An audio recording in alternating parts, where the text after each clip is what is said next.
Hey girl gang, it's Dr. Joy here and you are watching Delivering Joy MD. So today we are kicking off our Super Mama Summer. And so I can't wait to share all the tips, tricks, hacks, and wisdom that I have about pregnancy, labor, birth, the postpartum period, mood disorders during pregnancy, oh my gosh, contraception. I got a whole list of things I want to talk to y'all about, girls. So make sure you're subscribed so you don't miss a single episode. Now, today I really want to get into planning for success. And that means planning for your pregnancies. So today we're going to talk all about reproductive life planning. Make sure you keep watching so you can get these tips.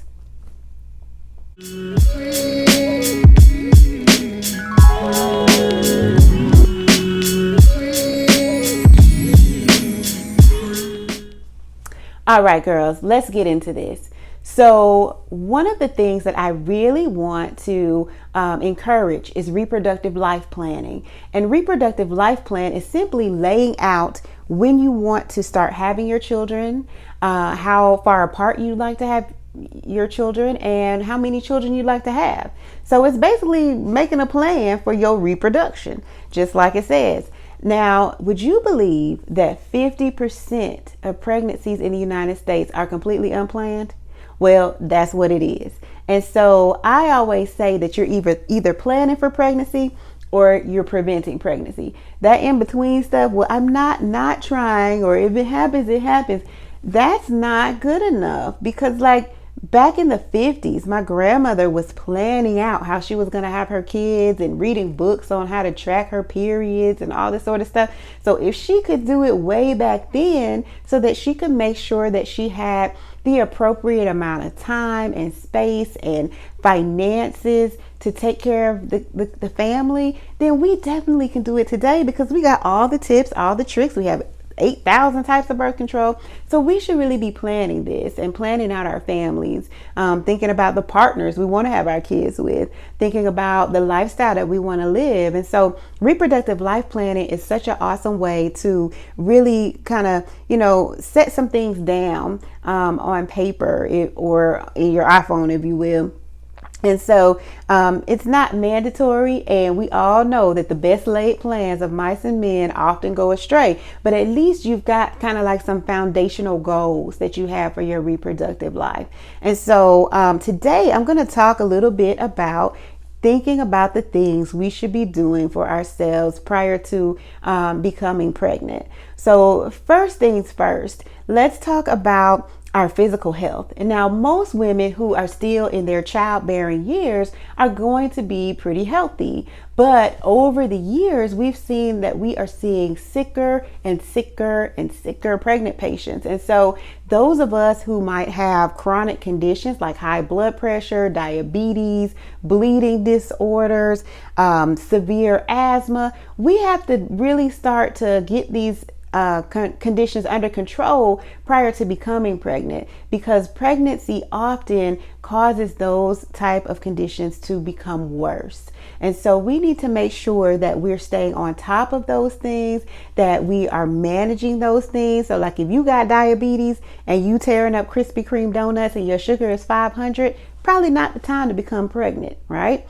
And certainly if we have chronic conditions, we should be preventing pregnancy until we get to the point where our health is as good as it can get, and we can plan for a safe, healthy pregnancy, birth, and postpartum period. Because y'all, women are out here dying, having babies.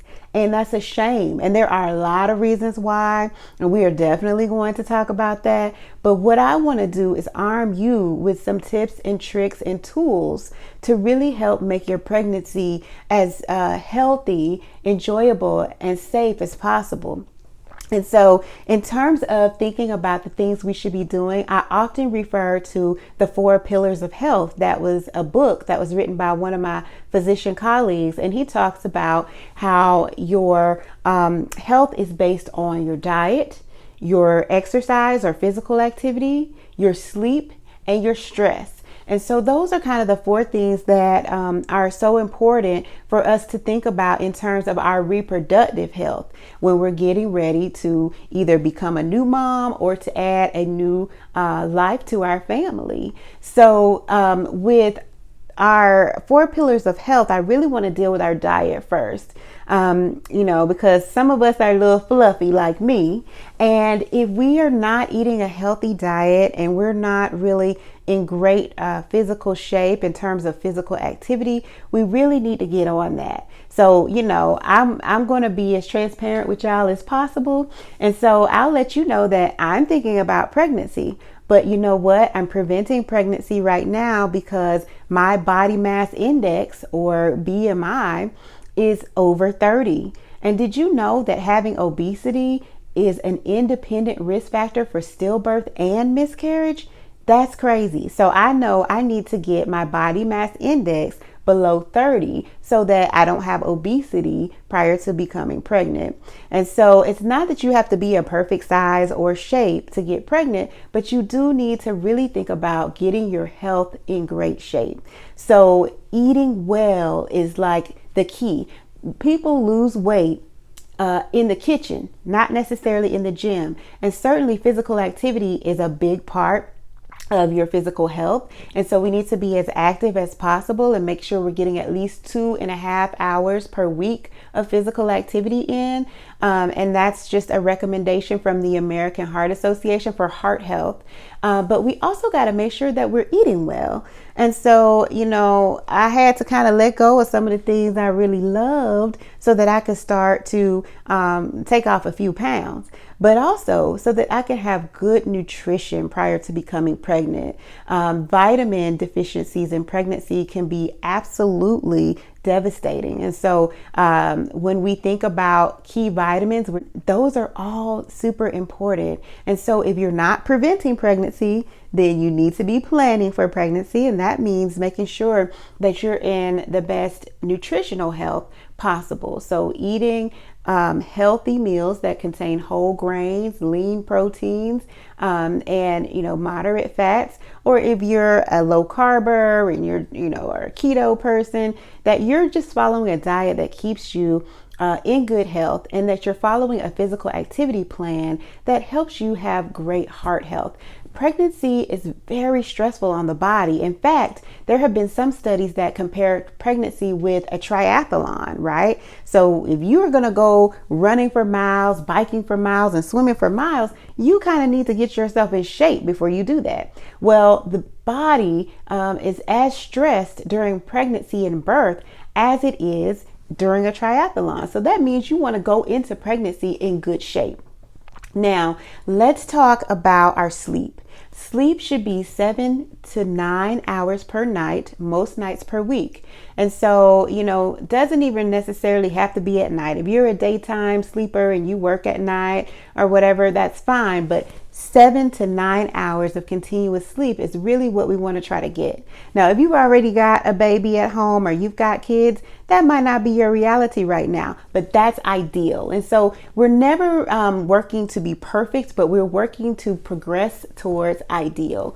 And so I want to make sure that I say that, because I realize that everybody's not going to be able to get all of these 4 pillars just right, but we always want to be making progress. So progress, not perfection.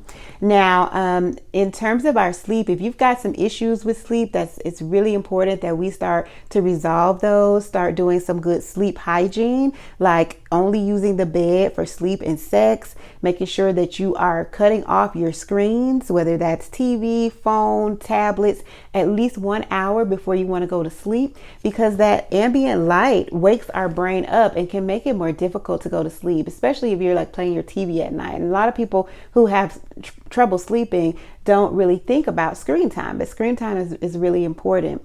Making sure that you develop a sleep pattern. So like if you always brush your teeth, put on your nightgown and get in the bed, kind of the routines that we do at night help to get our brain focused on preparing for sleep. I love sleep meditations. My patients will tell you that I'm always trying to give somebody sleep meditations. And that's because those really help to to help you wind down when you're preparing for sleep. So sleep is really important. That's a point at which our body has an opportunity to heal the cells that are in our body. So if you're having some trouble with sleep, definitely look for some options to resolve those, or talk to your physician. Next, I really want to talk about stress. So we know that stress actually can dysregulate your hormonal balance and cause preterm birth. Isn't that crazy? So your stress level really does matter, ladies, and we want to start managing that. In terms of people who are dealing with mental health issues like anxiety, depression, bipolar disorder, those are all kind of high stress situations for the body. And so if you have those issues, we need to work on those as well. I always say you can't get anything right until you get the mind right. And so if you've been dealing with anxiety, depression, financial issues, relationship issues, those are all things that we want to, again, progress towards ideal on. So here are a couple of quick tips just to consider if you are planning for pregnancy, and that just basically to me means that you're not preventing pregnancy. So definitely making sure that you're getting enough folic acid in your diet, or that you're taking a folic acid supplement. If you are actively trying to become pregnant, a prenatal vitamin is also definitely something that you want to invest in and use on a daily basis. If you have chronic medical conditions, let's get those under control. Let's see your doctors regularly. Let's go ahead and establish care with an OBGYN. And I think all women can benefit from what's called preconception counseling, which is basically an appointment where we talk about your health and what kind of reproductive life plan you want to have for yourself, and really just kind of giving you some suggestions for how you can optimize your overall health. And then we also want to make sure our diet and exercise is on point, so that we're eating a healthy diet, and that we are exercising at least 2.5 hours per week. We want to make sure we're sleeping 7 to 9 hours within each 24-hour period. And that sleep should be continuous as much as possible. And remember, we're progressing towards perfection. Just so long as we're showing progress, it doesn't have to be perfection.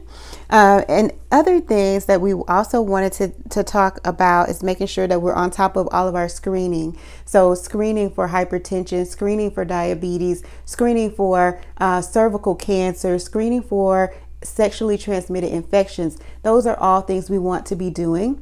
If we are actively trying to become pregnant, then we definitely want to make sure that we're not binge drinking more than 4 alcoholic beverages in one setting. And yeah, I know, because I like my wine too, girls. But we want to think about that in terms of becoming pregnant, and how that can affect the developing pregnancy, because most women don't even know they're pregnant at the stage during which the brain and the spinal cord are being formed, and alcohol can certainly affect that. And if there are other things that we need to get into shape, like our mental or emotional health, we want to be working on that.